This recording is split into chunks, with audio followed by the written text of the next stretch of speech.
Então, mais um acesso para o podcast e aqui também, mais uma vez, conversar sobre os desafios que a nossa cidade, o Rio de Janeiro, tem para resgatar aquele nível de excelência mundial em inovação e empreendedorismo.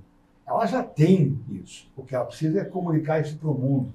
Né? E tem alguns desafios locais que a gente precisa debater, né? E eu estou aqui com parceiros, amigos e especialistas em vários desses desafios. Tem aqui lá do lado esquerdo, Gilvan Azevedo, da Tiger Company, que eu conheço já há algumas décadas, até mais do que a gente queira lembrar, né, Gilvan? Perfeito. Mas a gente da época do Grupo de Intercâmbio Empresarial, GIE, né? Isso mesmo. Foi aí que a gente se conheceu. Isso na época que estava com primeiras eleições diretas. Foi Collor? Collor, primeiras eleições diretas. Eu tenho também aqui do meu lado direito dois amigos, né? Eu tenho o Alberto Baixo, da Módulo, que também são outras décadas que a gente coloca aí em campo, né? E também o Marco Túlio, que está acompanhando aqui a gestão da SESP, que está comigo aí 2 mandatos, né? Então, Marco Túlio, da WCW Advogados, o Alberto Baixos, da Módulo Security, a primeira e mais importante empresa de segurança da informação no Brasil, né, que desbravou os caminhos internacionais também. Né?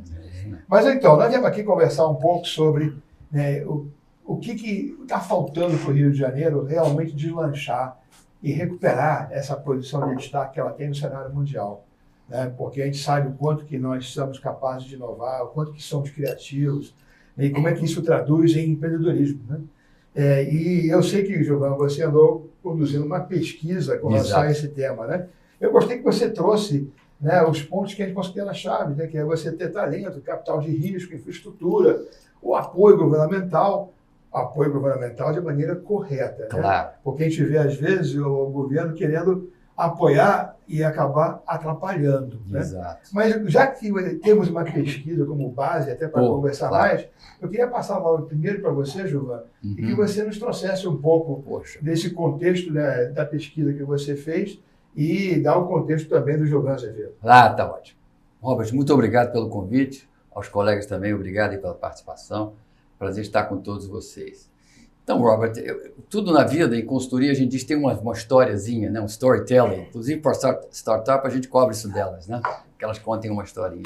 Então, eu encontrei com um amigo americano, também outro amigo americano, que mora no Brasil há 40 anos, e ele disse, Gilvan, eu estou empenhado agora, ele é Venture Capitalist, né? Estou empenhado agora em tornar o Rio um centro de excelência, um dos maiores hubs do mundo. Eu falei, a gente estava tomando café, eu falei, poxa, isso me interessa. Nós estamos apoiando uma pesquisa de PhD, eu te falei, né, na Illinois Tech, em Chicago. Eu falei, esse assunto conecta com a nossa pesquisa e eu vou investir nisso. Então, nós preparamos uma pesquisa com 3 modelos de inteligência artificial distintos e montamos uma tabela dos top 20, dos 20 melhores hubs do mundo. E mais alguns outros hubs, obviamente o Rio não está nesse grupo, e São Paulo também não está nesse grupo. E mais à frente na nossa conversa, você vê que São Paulo é talvez o nosso maior concorrente, né? Nessa. É óbvio que guerra é guerra, nós estamos aqui para enfrentar, né? Qualquer que seja o desafio. Mas é importante dizer o seguinte, então, diante desse desafio, nós utilizamos inteligência artificial e montamos essa tabela que tem 10 fatores comparativos, tá certo?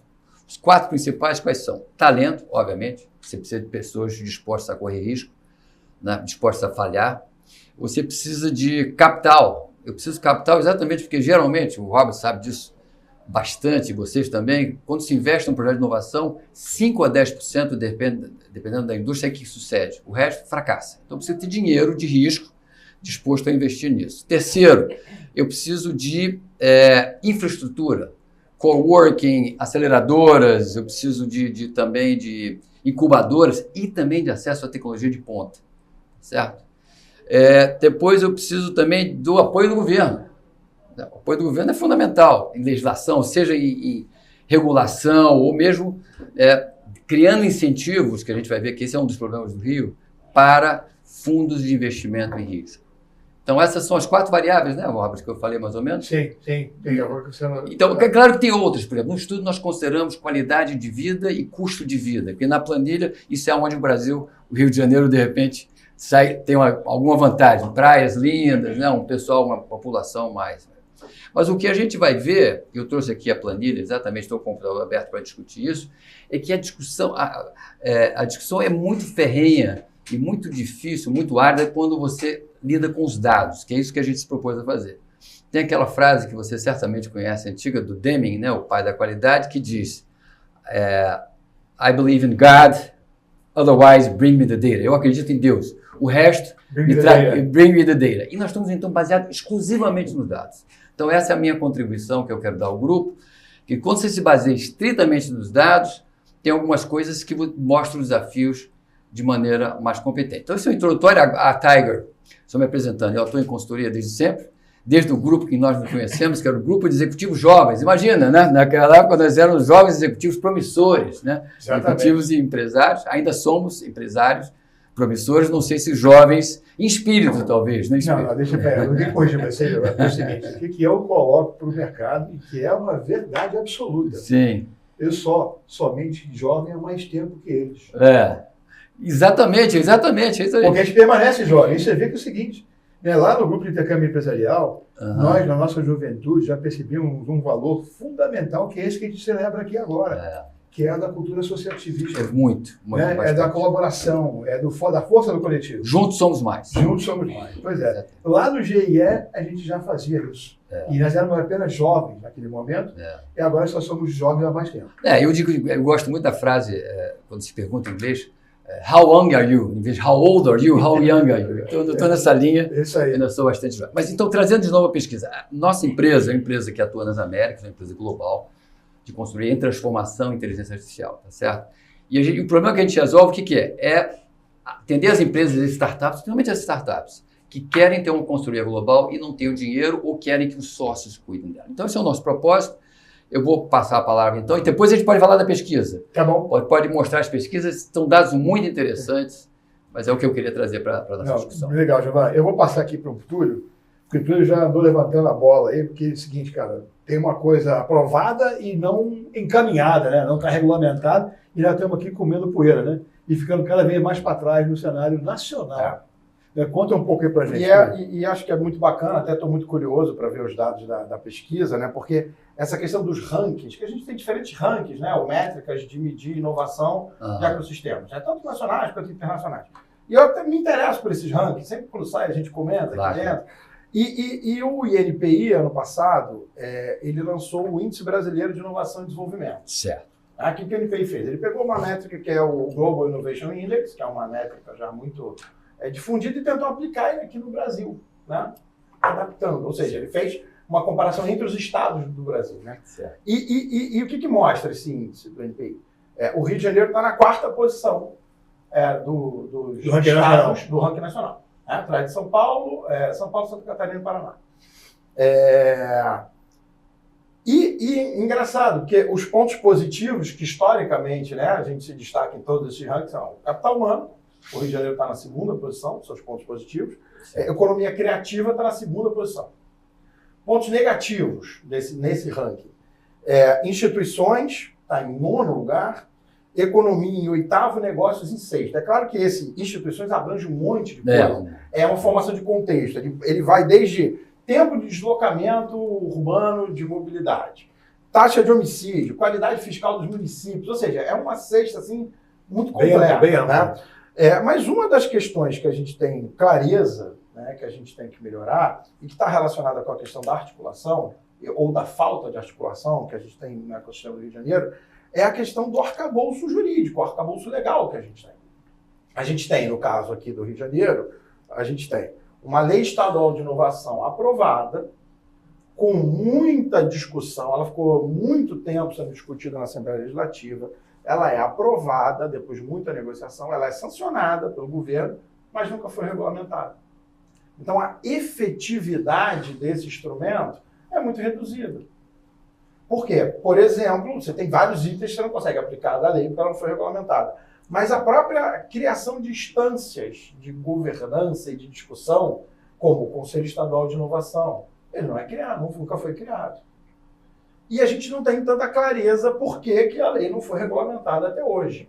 E se a gente for olhar também na esfera municipal, o município acho que tem feito atitudes assim, mais concretas nesse sentido, né? O Poder Executivo Municipal. Mas a gente tem uma lei também de incentivo, estímulo à inovação municipal, que prevê um Conselho Municipal de Inovação que está praticamente esquecido. Salvo engano, fez uma reunião ou algo que o valha. Ou seja, a gente tem... E o que a gente pode aprender? A gente está em 4º lugar. Ok. Quem nos passou ao longo desse tempo? Santa Catarina nos passou ao longo desse tempo. É um deles. Né? O que a gente aprende com o histórico de Santa Catarina?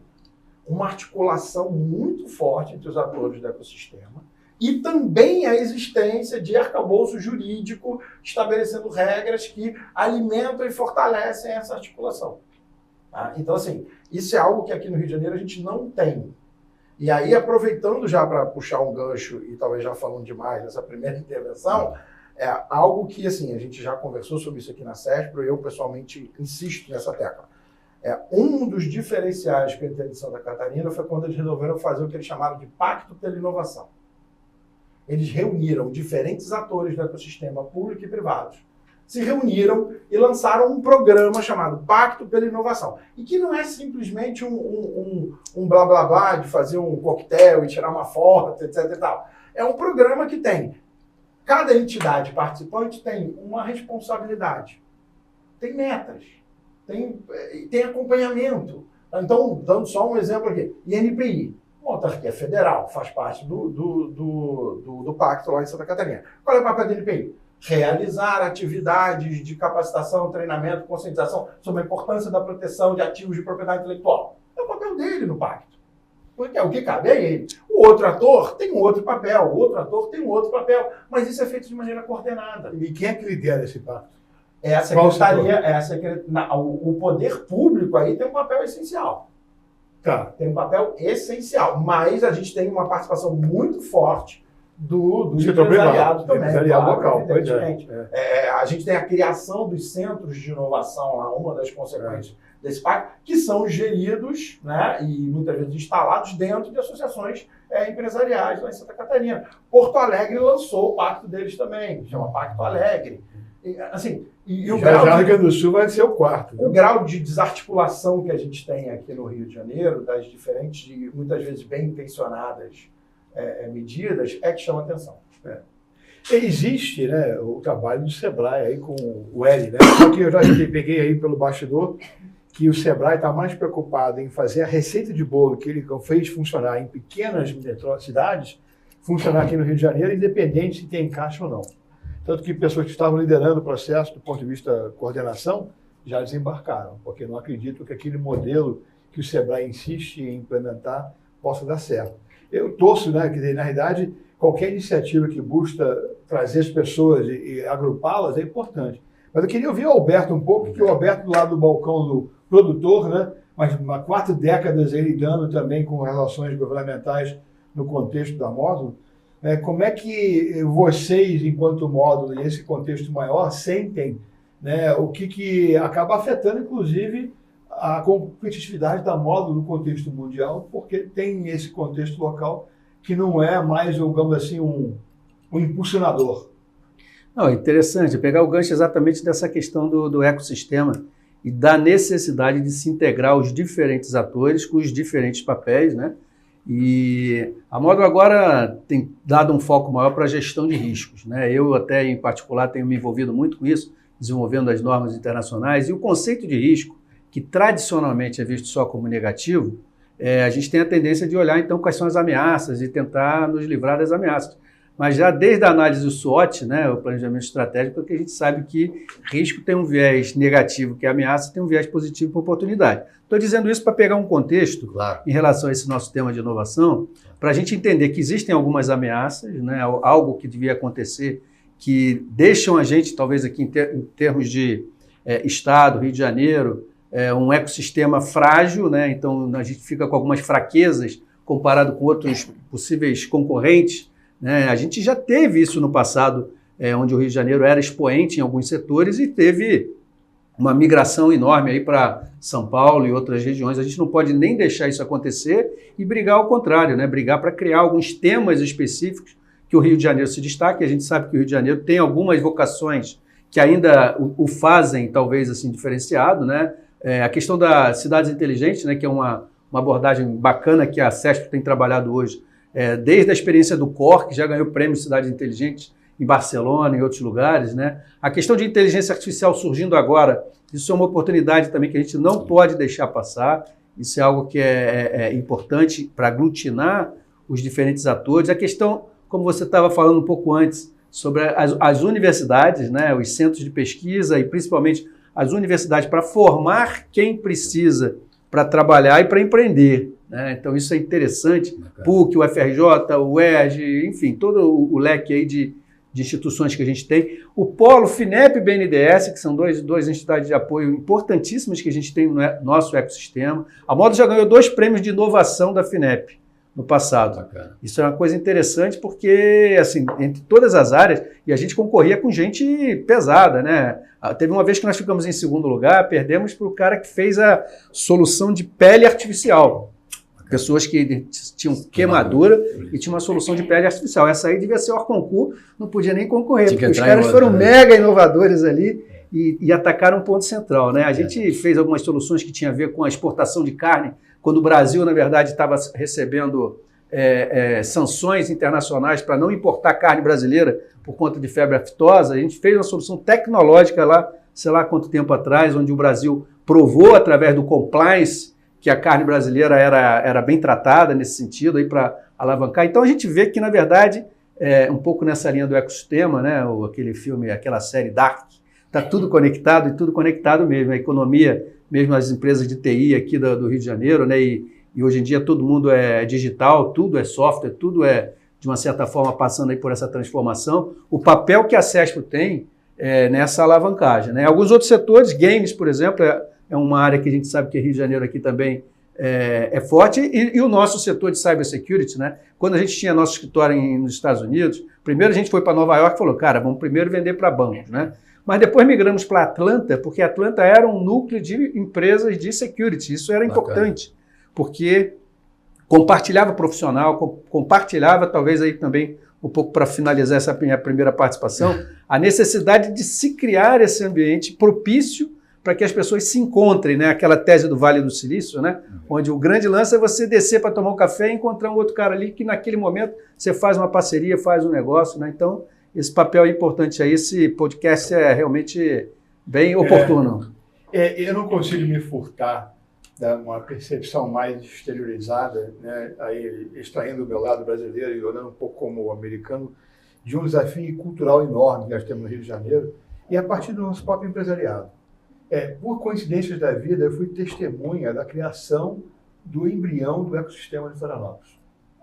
Na época, eu era diretor internacional da Fenasoft e o dono da Fenasoft, Marcos Gonçalves, me pediu, leva o governador de Santa Catarina para conhecer o Vale, o Wilson Kleinenberg, em 93.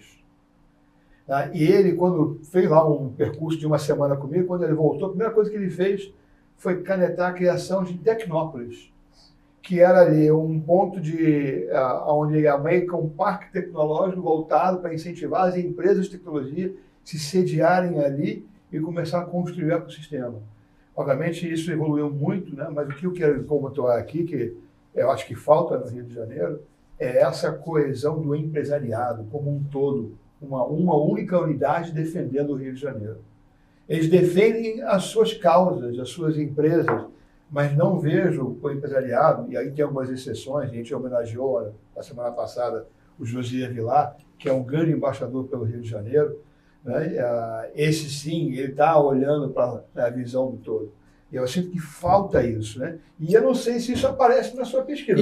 Então, ele falou do apoio governamental, você falou de outros aspectos que eu acho assim, importantíssimos, talento, que eu acho que vale a pena a gente depois puxar uma conversa, da integração. Eu vou juntar tudo isso. O que o dado fala, né? O que o dado fala? O dado fala o seguinte, primeiro, existe políticas e incentivos fiscais limitados, tá certo? Carece um arcabouço regulatório para startups, tá certo? Você tem alguma coisa existente, mas não a ponto de nós sermos, e aí voltando, nós queremos ser um dos melhores ecossistemas globais, tá certo? Independentemente do quesito inovação, se a gente é mais inovador, eu quero ter a capacidade de organizar essa entidade multidisciplinar e multi-entidade também. E aí você colocou uma coisa importante, que aparece um dado.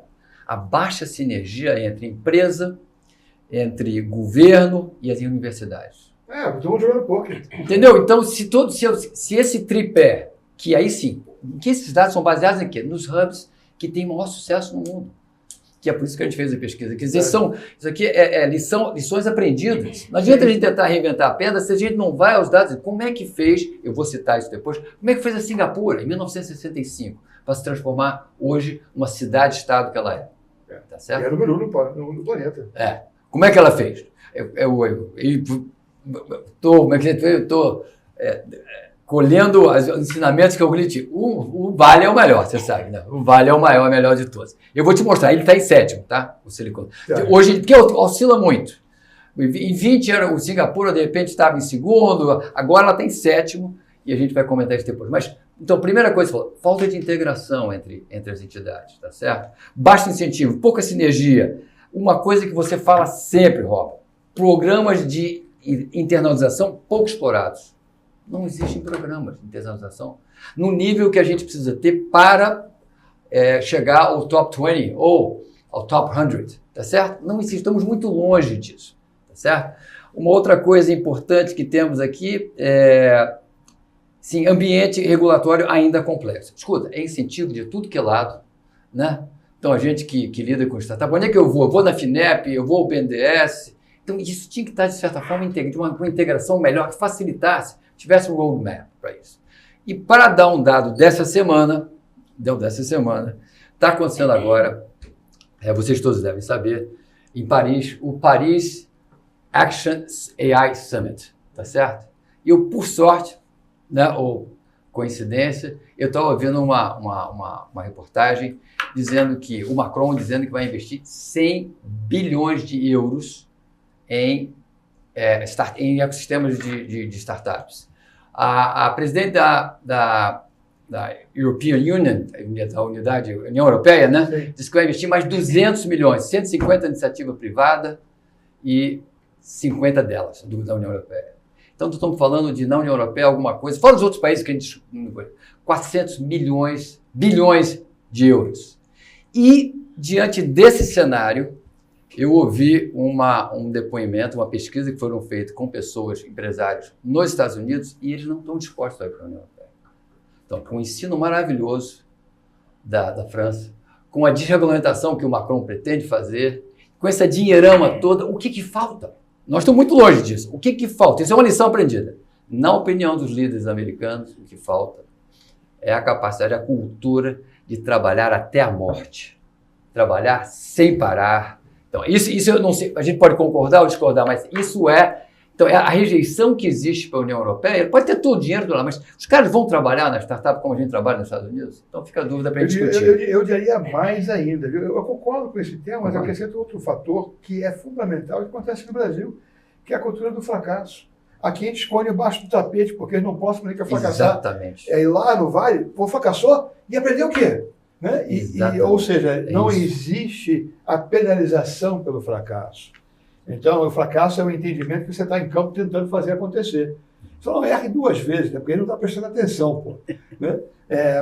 Então, esse aspecto cultural é fundamental. Isso tem que ser uma lição para a gente, é o seguinte, e aí eu vou falar mais à frente, né, para a gente poder rodar o microfone.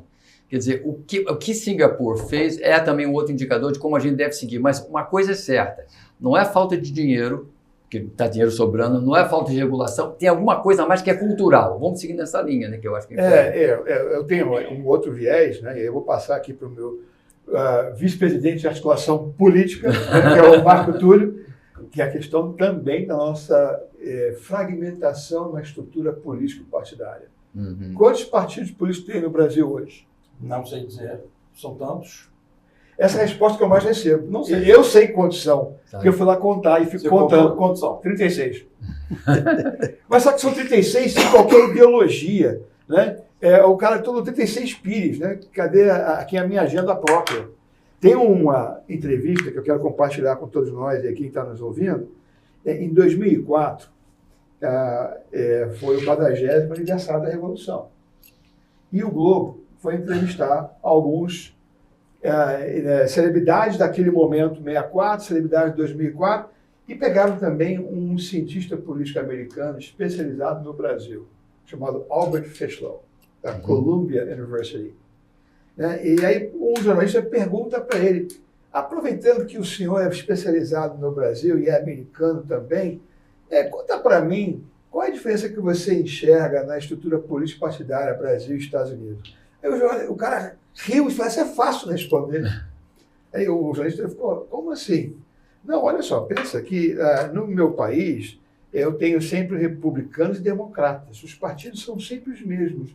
O que muda são os políticos. No Brasil, ao contrário, o que muda são os partidos. Os políticos são sempre os mesmos. É isso aí. E isso, essa fragmentação não ajuda a gente ter uma consolidação de uma visão de Estado. Né? E eu acho que isso reflete não só na esfera federal, mas reflete em todas as camadas, né? De estadual e municipal. Mas eu queria ouvir, então, você, Túlio, né? Porque eu sei que você acompanha diretamente aí nossas intervenções dentro da estrutura política para defender o setor de tecnologia, né? E está defendendo essa bandeira, né? Rio de Janeiro, né? Um hub mundial de inovação e empreendedorismo. Tem uma questão que eu acho que é importante e que, de alguma maneira, está relacionada com isso que você está falando e que Alberto comentou aqui agora também, e sobre o seguinte, a gente tem a questão da inteligência artificial surgindo como um tema inevitável. Né? E agora, o João acabou de comentar sobre a questão, olha, a gente tem a regulamentação e tem a questão da União Europeia que você trouxe também. Claro. A gente está num momento muito crítico na discussão sobre a regulação da inteligência artificial no Brasil. Certo. O que nós fizemos até agora? Tá? Nós basicamente, praticamente, copiamos a regra europeia. De novo. De novo, a LGPD foi tal igual. qual fizemos na LGPD. Assim, é claro que se você for olhar no detalhe, você tem diferenças aqui e ali, mas o espírito, a lógica toda é fortemente inspirada na lógica europeia. E que é uma lógica que tem pontos muito positivos, que é centrada na ideia de uma inteligência artificial que seja ética e que tenha cuidado, leve a dimensão humana em consideração, responsável, etc. E tal. Mas, por outro lado, a pergunta que fica é razoável a gente imaginar que o nível de desenvolvimento e todas as características que nós temos aqui no Brasil, é razoável a gente imaginar que a gente vai copiar uma legislação europeia? Ou seja, qual é a regra regulatória mais adequada para a realidade e o grau de desenvolvimento brasileiro? O modelo que a gente tem hoje, o projeto PL 2338, que foi aprovado no Senado e agora está na Câmara dos Deputados, para votação, e se ele for votado sem alterações significativas, ele vai à sanção presidencial. Se ele tiver alteração significativa, ele volta para o Senado, né, para uma segunda votação. Ele tem alguns pontos que são muito críticos no que diz respeito ao desenvolvimento de uma indústria de inteligência artificial no Brasil. Ele tem questões muito críticas ali. E é um jogo, e eu aqui falo como um advogado, quando você olha, vamos discutir a regulação na mesa, normalmente se tiverem 10 pessoas, 8 são advogados. A gente tem que ter 8 advogados na discussão sobre a regulação da inteligência artificial? Provavelmente não. Se tiver 2 em 10, talvez seja já bom, né? Tá suficiente. Ou seja, e aí a gente acaba pegando pessoas que não têm o conhecimento técnico detalhado. Para entender o impacto da inovação. E a gente tem regras que hoje em dia você vai ter uma lei, elas não são execuíveis na vida real. Aquilo não vai existir. Por exemplo, o governo lança uma estratégia de inteligência artificial. Uma das coisas que ele quer é ter um LLM brasileiro, soberano, etc. e tal. Legal. Isso implica o quê? Acesso a dados. Acesso maciço, monumental. Ao mesmo tempo, a gente criou uma regra super restritiva no que diz respeito ao uso de dados e informações protegidas por direito autoral, para fim de treinamento dos modelos. Então, você quer ter um modelo nacional soberano ou você quer ter uma regra? Às vezes, os objetivos não são compatíveis. E é evidente que o nosso grau de fragmentação política, Aí, e tudo isso que você falou, interfere nisso. Né? O que aconteceu? Quando viram que tinha um primeiro projeto, que talvez fosse um projeto muito restritivo, no Senado eles criaram um grupo de trabalho, uma comissão específica do Senado, para discutir. Que foi provocada essa pelo Exalci e pelo Marcos Pontes. Exatamente, pelos dois. Pelos dois. Mas com muitas idas e vindas, o projeto foi até aprimorado. Mas ele ainda tem pontos. De 8 juristas e 2 técnicos. Exatamente. Ainda tem. E isso, novamente, é o desafio que acaba refletindo em todas as instâncias, né? E aí você que está envolvido, Alberto, né, com inclusive definição de padrões internacionais no contexto de risco, né? E é legal você falar, né, que o risco não é só o lado ruim, tem um lado bom também que traduz em oportunidade, né? Como é que você vê nessas interlocuções que você tem a nível mundial para estabelecer padrões, onde é que está a capacidade de a gente fazer troca mesmo, né? Porque aí tem um ponto que eu defendo aqui no Brasil como sendo aí um diferencial no contexto de IA. Entendendo que o componente diversidade vai ser sempre um componente presente em qualquer conjugação, quando você olha para as LLMs, olha para os algoritmos, onde é que está a maior representatividade a nível mundial de diversidade? Está no Brasil. E quando você olha para o Brasil, a maior expressão dentro do Brasil está no Rio de Janeiro. Inclusive, depois eu vou comentar, eu estou aí no trabalho de trazer um centro de excelência mundial de IA para o Rio de Janeiro, através da UITSE. Então eu queria te ouvir um pouco, porque eu sei que você atua nesse contexto de regulação ou normas, né, de padrão no contexto mundial, então você tem interlocutores aí de várias representações de países, etc. Né? Tem. Isso aí para mim é até uma cachaça, porque eu estou envolvido nisso direto, assim, todas as normas da ISO, né? Em especial eu coordeno o Comitê Brasileiro de Gestão de Riscos, então sou o especialista delegado internacional. Então sobre esse tema, essa aí é direto. Amanhã vamos fazer uma live sobre riscos em inteligência artificial, então é um tema que uma das normas recém-lançada, a 23894, foi desenvolvida lá fora. O Brasil participou através do nosso grupo, a gente traduziu, adotou ela como norma brasileira. E tem várias discussões, né? As normas de gestão de riscos, as normas de governança, e tem uma norma de inovação, né? Muita gente às vezes não sabe que é 56.002, né? Que é uma norma de inovação, e o pessoal às vezes pensa de uma forma errada. Nem toda norma da ISO é uma norma para se certificar. A ISO tem norma que se certifica, tipo 9001, 14001, mas tem norma de diretrizes. E essas normas, elas não visam atrapalhar, às vezes fala que o advogado estava lá mais para dizer como não fazer do que como fazer. Mas elas são, na verdade, um consenso mundial, onde você tem oportunidade, né? Aqui no Brasil, a ISO é representada pela ABNT. O nosso Comitê de Gestão de Risco, para vocês terem uma ideia, aqui no Brasil, tem 800 pessoas participando, são 300 organizações. Então você tem uma Petrobras, por exemplo, que manda 10 pessoas participando. Aí você imagina, a ABNT aqui com 800 participantes, aí você tem a Associação do Japão, a Associação dos Estados Unidos, e aí você reúne em grupo e você cospe lá o resultado final, que é um consenso. Então, quando você olha lá, 56.002, uma norma de inovação, ela contém alguns temas que são consenso mundial, não são tema específico, mas é algo que a gente não precisa reinventar a roda. Smart Cities tem normas específicas, né? Tem 2 normas específicas, inclusive interessantes, a norma de resiliência, tem também uma norma de cidades inteligentes, indicadores de cidades inteligentes, né? Gestão por indicadores é chave para esse movimento, mas até em relação a isso me deu a oportunidade também de conviver em algumas dessas reuniões internacionais com algumas iniciativas interessantes. Por exemplo, na Arábia Saudita, eles estão com o programa lá de Visão 2030. Né? Eles sabem que não é que o petróleo vai acabar, mas assim, aquela dinheirama toda precisa ser convertida em algo que seja mais ativos, que sejam mais valiosos no futuro do que simplesmente lá a questão do petróleo. Né? A Europa lançou o Horizon 2020, né? Já passou o tempo, mas foi a base, eu acho que se não me engano foi lançado em 2000, foi a base para criar toda a infraestrutura para a Europa ter uma competitividade no mundo digital, principalmente. A LGPD veio a reboque, na GDPR deles lá, veio a reboque dessa situação. Agora eles lançaram recentemente o DORA, que é uma legislação para resiliência organizacional, a sociedade fica cada vez mais dependente da tecnologia e das empresas digitais, precisa de garantir a resiliência disso. E eu, ano passado, tive numa feira, que é o GITEX, a maior feira, você falou da feira internacional, agora eu esqueci que eu participei da GITEX, e eu fiquei impressionado, porque quando os caras dizem, não, é a maior do mundo, eu falei, cara, não é a maior do mundo, é a maior do mundo. Realmente é um negócio assim impressionante. Mas o interessante é que foi via Apex, a gente teve a oportunidade de ter uma reunião lá em Dubai com o ministro de Inteligência Artificial.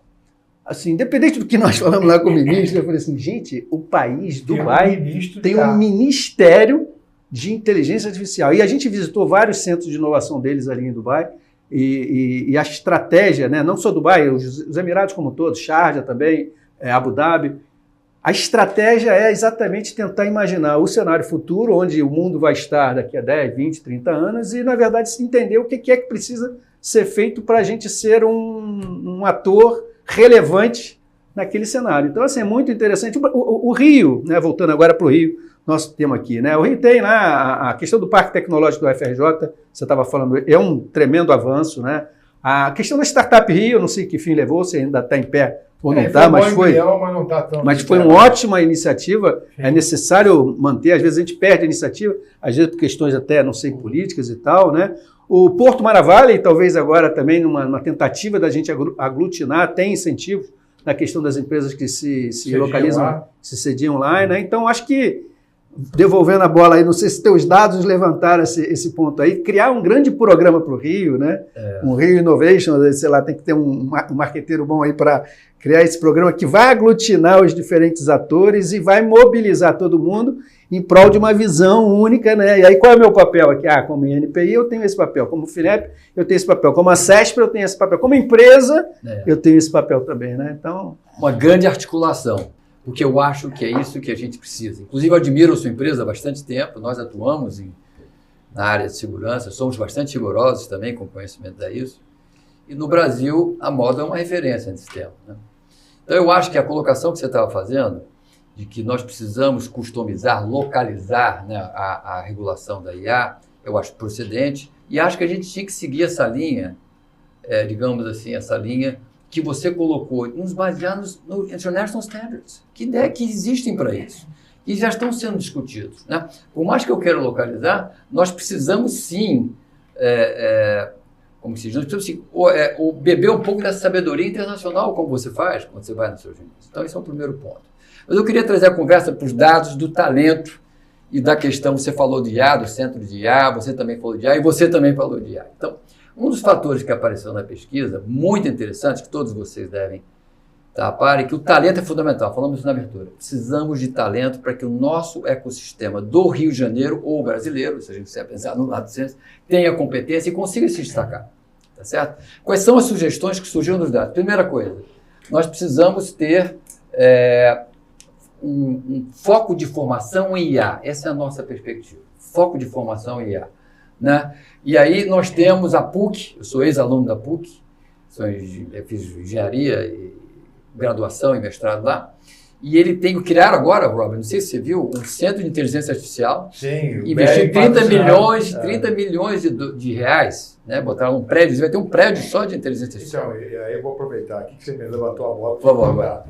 E aí, para todos que estão nos ouvindo, acabamos de celebrar com o Grupo ECOA, Instituto ECOA da PUC, sim, uma formação em IA, sim, que vai começar exatamente por todos os colaboradores associados da SES. Que bacana. E, num segundo momento, expandir isso para o mercado todo do Rio de Janeiro. Bacana. Isso em conjugação com o Ministério de Ciência e Tecnologia do Governo Federal, chama-se Trilhas em TIC.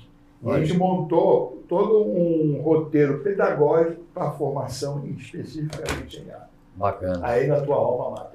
Perfeito. Então, a gente precisa, quer dizer, qualquer que seja o tipo de ecossistema que a gente queira ser, porque isso é uma outra perspectiva minha, né? A gente pode ser querer ser um dos melhores ecossistemas mundiais, ou a gente pode querer ser um dos melhores ecossistemas num certo nicho. Talvez sejam, né? Talvez seja um passo de transição mais real, né? Eu sugiro, inclusive, climate change, por exemplo, que é um assunto bastante discutido. Nesse movimento da gente trazer, vamos lá, eu vou dar um passo atrás, até porque passa por tudo que a gente está falando aqui. Certo. Quando eu assumi lá Deputy Chairman da WITSA, né, eu acabei me assumindo também ali a liderança do policy paper, que é para sugerir para os governos como legislar ou não legislar a IA. Né? Então, a gente já lançou 2 policy papers, inclusive eu recomendo que vão ao site da SESP.rio e extraiam isso, né, onde justamente faz aqui a demonstração para os governos que a IA, enquanto sim, eu tenho a preocupação da salvaguarda do direito universal, privacidade de dados, ele é um instrumento de inovação e competitividade no cenário mundial. Perfeito. Então, eu até brinco, eu gosto de jogar golfe, então golfe que a gente se aprende com grip, né? O cara que descreve como você segura o taco, ele fala o seguinte, é que nem você segurar um passarinho. Certo. Você segura forte o suficiente para ele não voar, mas não tão forte que você vai amassá-lo ou matar. Né? Então, é a mesma coisa como vai se regular a IA. Mas então, assumir esse papel, e daí, inclusive, hoje, nós vamos ter agora o AI Summit Rio, segunda edição, em maio. O AI Summit Rio foi decorrente do aprendizado, quando a gente entrou em campo para produzir o policy paper. E se entendeu que nós não podíamos só ficar no advocacy do policy paper. Nós tínhamos que ficar defendendo como é que a gente faz uma rede mundial de excelência. Perfeito. E daí a briga para Rio de Janeiro ser a sede, já assinei um protocolo com as cidades, e aí justamente aí fala o teu ponto da verticalização. Exato. E ele vai gostar de ouvir o que eu vou falar agora, e você também. Certo. Que são 2 verticais que a gente escolheu. Diferentemente dos outros centros de excelência que não definiram verticais. Certo. Então, os Estados Unidos, o UAE, né, a Malásia, escolheram os caminhos, né, ou deixaram aberto. Nós não, vamos verticalizar baseado em vocação. E a vocação, cidades inteligentes e cybersecurity. Perfeito. Eu tinha certeza que interessante. Nessa linha de cidades inteligentes e cybersecurity, que é uma prática também que a gente defende, nós temos uma equipe bastante bacana, inclusive na América Central, que trabalha com cybersecurity, o pessoal ali na Costa Rica, que são nossos parceiros. E temos na parte também de climate change, o pessoal aqui do Brasil, que também são especializados. Climate change cabe dentro de cidade inteligente. Cabe total, não tem tudo a ver. ESG tem tudo a ver. Tem tudo a ver. Mas então o que eu quero dizer é o seguinte, nós precisamos de ter mais centros como a PUC, você falou que está para trazer um, achei uma notícia maravilhosa, sou como música, né, para o Rio. Não é? Eu pensei em FGV, IBMEC, mas a PUC tem uma coisa, eu falo, quer dizer, com algum viés, porque é a minha casa original, que a PUC tem uma credibilidade no exterior, não sei se tiveram, em termos de pesquisa, que é impressionante. Ela tem convênios com várias universidades, Ivy League, Brown, né, Princeton, que você faz o chamado curso sanduíche. Então, quando você diz que você vai criar um centro de inteligência artificial na PUC, o pessoal sabe PUC, eu conheço. Quando nós fizemos a nossa inscrição na nossa pesquisa na Inostec, você conhecia o PUC. Porque tem gente que já passou por lá que foi da PUC. Né? Então, eu acho que esse é um primeiro ponto. Segundo, escolher o nicho, falamos. Segundo, atrair aluno, muitas bolsas de estudo. Para a gente poder ter talento, precisamos ter dinheiro para bolsas. Tá a PUC aí querendo montar um endowment, né? Endowment, para poder dar bolsa para todos os alunos. Ou seja, tem uma capital investido, $500 milhões, $500 milhões de dólares, é isso, para poder não custear mais os cursos. E, por fim, além de alunos da bolsa, precisamos atrair professores excepcionais.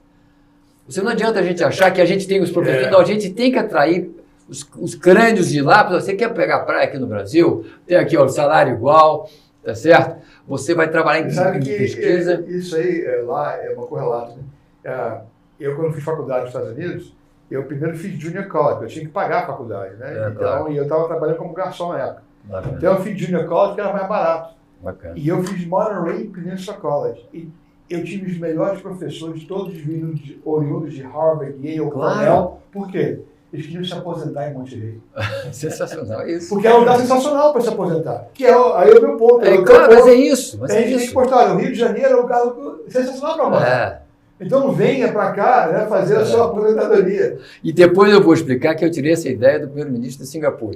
Tudo está conectado. A gente precisa pegar as experiências de outros países, né? Seja em normas, seja em vivência e trazer. Então é bacana essa sua experiência. Nós precisamos fazer isso aqui. Ah, mas eu consigo, tem professores tão bons que precisam ganhar mais. Não importa. Eu preciso trazer, preciso ter mais diversidade intelectual. Não é? E eu acho que basicamente em termos de talento, esses são os focos. Agora, focar numa coisa que é importante. Focar em formação de talento como tudo, não. IA é uma horizontal, você falou de vertical, que cruza todas as outras verticais. IA vai ser a palavra da ordem. Não tem nenhuma, inclusive você deve estar já direto nisso. Eu sei que sabe é bom siamês, IA e cybersecurity. Sim, né? sim. Já tem. Então, eu acho que isso eu acho que é um passo, já que a gente está entrando um pouquinho tarde na corrida, eu acho que focar em IA em termos de talento vai nos dar um diferencial bacana.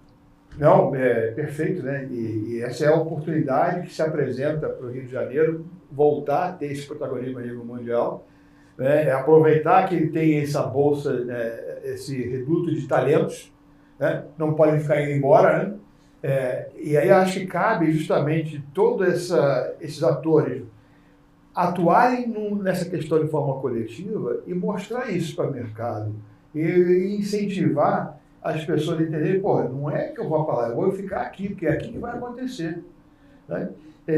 Agora, a gente tem esse desafio maior de fazer com que esses atores todos enxerguem da mesma forma. E se integrem. Deixa eu te fazer uma pergunta, que você que é fera nisso, e é um assunto muito importante. Venture Capitals, como é que a gente traz capital de risco para o Brasil ou para o Rio em especial? Porque esse é um problema que a gente tem, eu posso depois dar os dados. Como é que a gente... Você primeiro você é um Venture Capitals você mesmo, né? Yourself. Eu sou investidor anjo, eu sou Venture Capitals. Mas eu venho da terra dos Venture Capitals. Sim. Ali, semântica. tem uma rua só, tem uma avenida, né? Que liga a área da Bahia com o litoral, ali em South Bay, né? Que chama Sand Hill Road. Né? Tem mais 10 quilômetros. Liga 101 com a 280. 25% de todos os venture capitals do planeta estão naquela avenida. Sand Hill Road. Mas então, obviamente aí o arcabouço jurídico e a segurança jurídica são fatores fundamentais aí para você poder atrair capital. Né? Segurança jurídica especialmente. Né? E a gente tem que evoluir nos nossos marcos regulatórios, tanto de internet quanto de IA, para que a gente possa estar oferecendo esse capital, que aqui é Porto Seguro, vai acontecer. Esse é o vetor principal. Não é questão de ter oportunidades boas, quer dizer, apostas boas a serem feitas, bons cavalos que podem ganhar a corrida. Isso a gente sabe que tem. Né? Agora, a segurança, né, jurídica, para mim, é um fator preponderante. E eu, inclusive, depois quero conhecer esse outro americano que está trabalhando pelo mesmo objetivo da gente. Claro. Né? Para a gente poder, justamente, serem porta-vozes lá. Eu, por exemplo, participo de um grupo de investimento anjo na Califórnia, um vale, chamado Sand Hill Angels. E estou lá muito por quê? Porque eu sei que eles lá só vão investir no Brasil se tiver um lead investor que conheça esse ecossistema, que atue nesse ecossistema. Eu participo do Barcelona Venture Silicon Valley, certo, que é outro fundo lá na Europa, que é a mesma coisa. Eu só vou investir no Brasil se tiver um investidor tal qual parelha comigo, que vai e que conhece aquele ecossistema. Ou seja, ele sabe navegar o labirinto. Né? Agora, volto no ponto dessa pergunta, Gilmar. Enquanto a gente não tiver segurança jurídica, você limita a atratividade do destino desse capital. Né? E aí a gente volta na fragmentação político-partidária, mas a gente tem que passar por cima de tudo isso, porque se outros atores começam a se aglutinar, ninguém quer ficar de fora da festa. Exato, esse eu acho que é um ponto importante que aparece nos dados, que é o seguinte: eu acho que eu tentei achar unicórnios brasileiros no Rio, e tive uma dificuldade extrema. Eu achei para não dizer, a Stone, a empresa de meios de pagamento, o único que é do Rio. O resto todos os unicórnios são de São Paulo. Né? Aí pensando como brasileiro, eu disse, bom, tá tudo bem esse unicórnio que pode apoiar o Rio, né? De certa forma. Gympass não é Rio, não? Hã? Gympass? Não é unicórnio, não apareceu na minha pesquisa. Como não é. apareceu? Não apareceu, só Stone. E o fato é o seguinte, ter esses unicórnios como embaixadores. Isso é a nossa. Eu chamava da State aqui. Né? Embaixadores que possam referenciar, dizer, olha, eu tive sucesso no Rio, não é? Outra coisa, o número de exits que existem no Rio de Janeiro, cada vez mais cria um processo recorrente de você ter mais venture V6 interessados em investir aqui. E claro que os outros fatores, pessoal, todos os outros fatores combinam para dizer, quando é que eu vou botar meu dinheiro? Porque eu tenho um custo de oportunidade que é relativo, tá certo? Eu vou investir no Rio ou vou investir na cidade tal ou na cidade B? Olha, quem são os top 20, né, hubs e tal? Então, mas eu acho que a tua colocação está perfeita. Sem uma legislação, isso é pré-requisito. Sem a segurança jurídica, a gente não pode ir para lugar. Mas pode usar como embaixadores. Uma outra ideia que surgiu nos dados é o número de exits, a falta de incentivos governamentais, eu falei isso no início, para fundos de investimento de risco, né? Você não tem muito incentivo nessa área, e o baixo networking entre startups e investidores. Quer dizer, tem poucos eventos existem alguns, mas muito aquém para a gente se tornar, para a gente poder ter coisa. Isso é o que apareceu nos dados. Interessante, né? Porque nesse ponto a gente percebe que de repente tem bastante movimento, né? Tem os eventos, né? A questão de eventos, de networking, né? A não ser que a gente está falando de um networking mais objetivo, né? Onde existe já um mínimo de inteligência no matchmaking das ações, né? Mas o fato é que, novamente, também no quesito aí dessas ações, né, cada um por si, não está se olhando de uma forma integrada, como se fosse, vamos sentar todo mundo aqui que atua, que tem alguma iniciativa, e vamos criar um calendário consolidado. É isso, esse é o processo. Não é que eu tive uma iniciativa, vou montar, não, é uma coisa estruturada que exacerbe, digamos assim, e que gere facilidade para o venture capital participar. Não, porque tem um evento, eu estava viajando, não participo, é uma coisa que realmente tem que subir de patamar, para que a gente possa ter essa. Por exemplo, se tem pessoas que nunca pensaram em investir em startup, mas esse processo de reuniões conjuntas ser tão mais intenso que ele possa passar a ser um novo candidato a isso. Né? Existe uma questão cultural também, de maneira geral, né? O Alberto, com a Módulo, acho que é uma exceção das empresas que estão criadas lá atrás, no momento onde você só tinha estratégia orgânica para desenvolver a empresa, que conseguir fazer cavalo de pau no modelo mental, né? De olhar para o equity funding para crescimento, né? Que eu acho que essa cultura, e aí eu volto no ponto daí de nós culturalmente escondermos os fracassos. Quer dizer, a cultura de não privilegiar o fracasso concordo. É fundamental, e isso é de berço, né? Outro dia, o presidente da CAT, que é amigo, o Diego, ele está indo lá ver o Buckeyes jogar a final do futebol universitário americano contra o Ohio State contra Arizona, contra o Arizona. 120 mil espectadores para assistir um jogo universitário. E ele ficou, como é que pode? Eu falei, olha, esse exemplo é o exemplo do porquê que os Estados Unidos é uma das primeiras economias do mundo.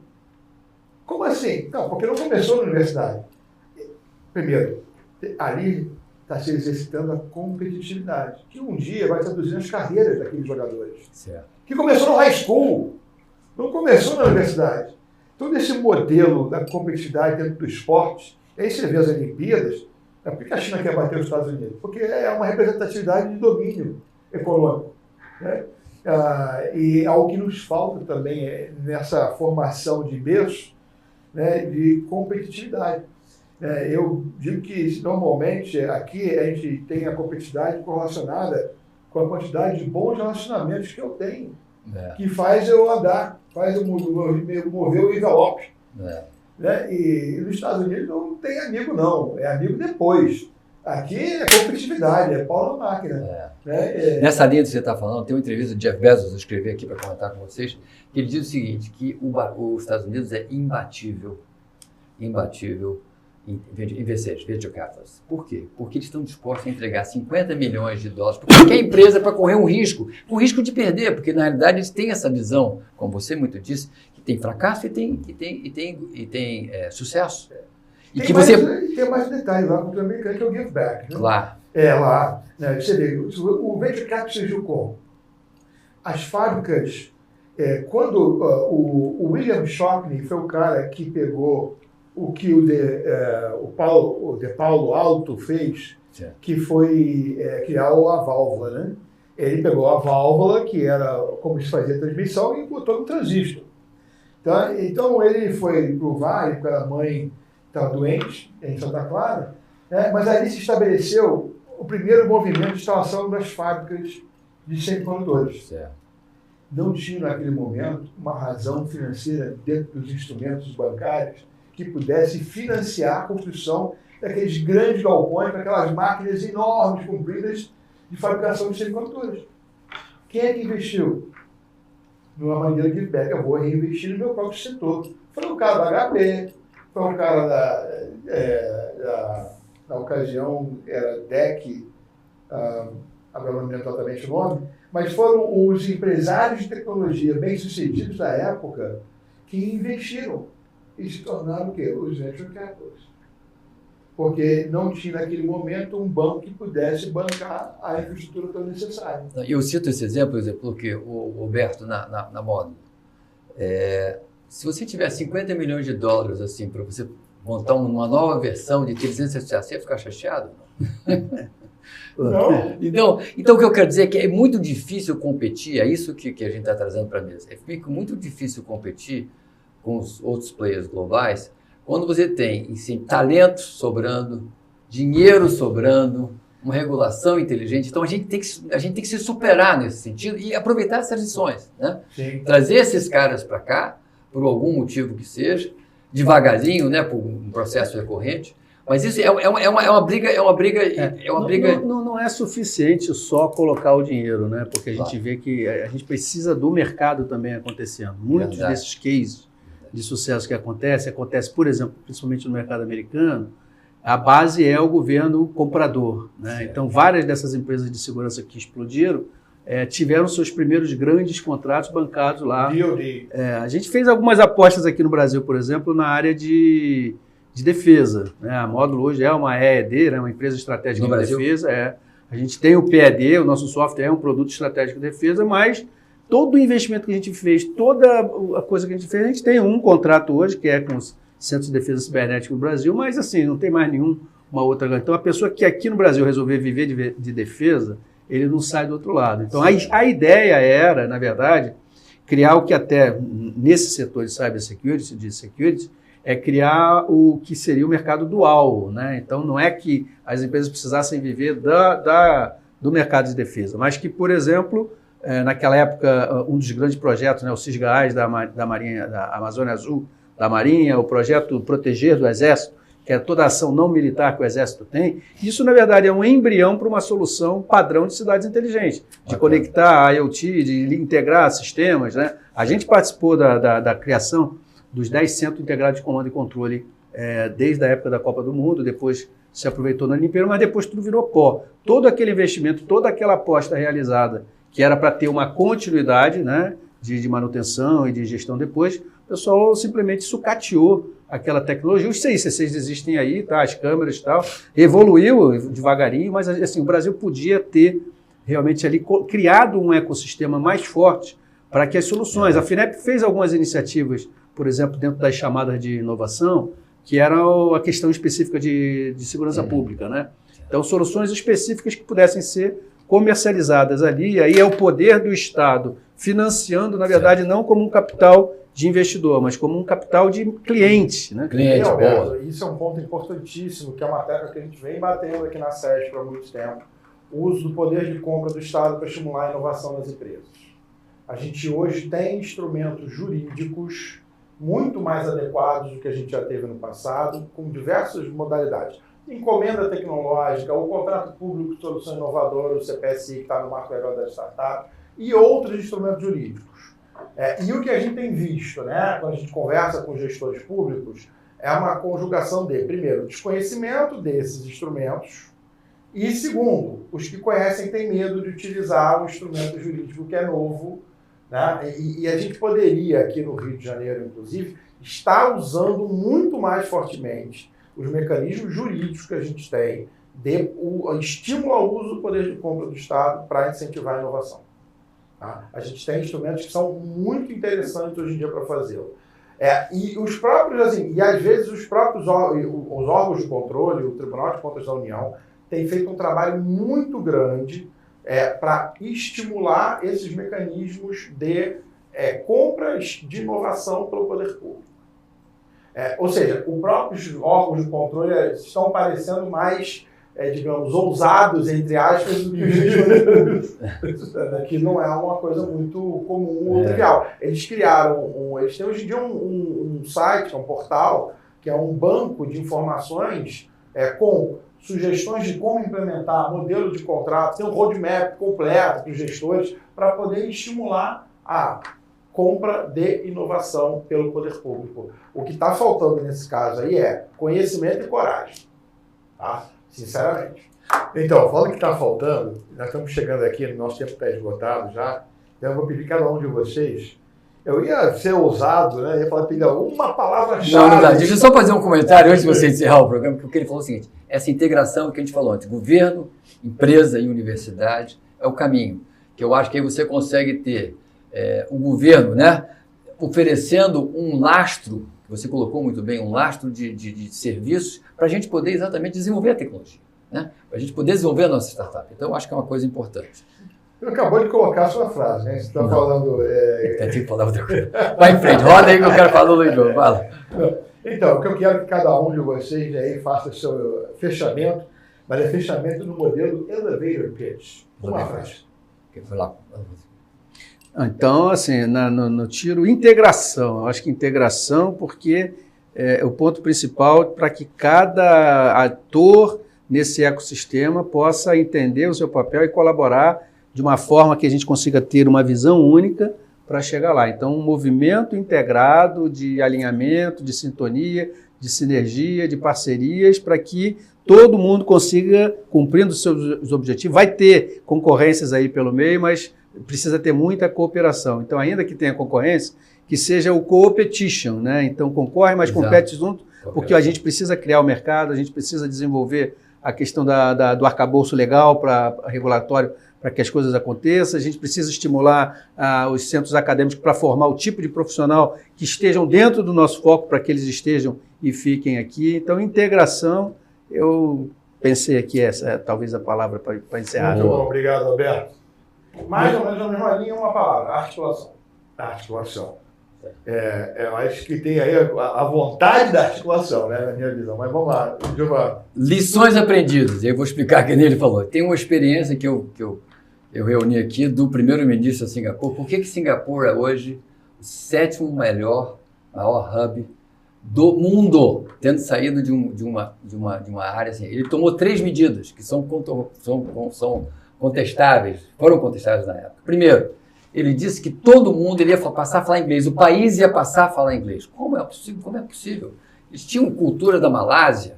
Como é possível? Ele decidiu isso é o que precisa ser feito. Segundo, ele disse que vamos buscar capital inteligente aonde estiver. Não, mas não interessa, vou buscar. E trouxe o capital inteligente. E hoje eles são exportadores, inclusive inteligente, não só a nível de técnico, mas a nível de gestão também. Hoje eles são exportadores de capital intelectual, tá? Só para você ter ideia. E terceiro, ele disse, não vai haver, essa é o mais interessante, tem a ver com não vai haver corrupção no país. Não vai haver corrupção no país. E para isso, o que ele fez? Ele pegou o salário dos políticos e levou para um patamar para desincentivar isso. Até hoje, os políticos são os que melhores ganham no mundo e ganham 10 vezes a média de um político em qualquer lugar do mundo. Então, eu quero dizer o seguinte, minha dica é, vamos aprender as lições aprendidas. Nós não vamos conseguir fazer isso porque ele tinha um regime ditatorial, mas dá para a gente ter ideia do que precisa ser feito, qual é o grau de mudança, a severidade de mudança, para a gente poder chegar a ser... Uma coisa é certa, né? Não dá para continuar fazendo as mesmas coisas e esperar que tenha alguma mudança. Se Einstein já disse. E eu acho que na linha da integração, e aí você falou uma palavra, Alberto, competition, em que eu faço uma distinção.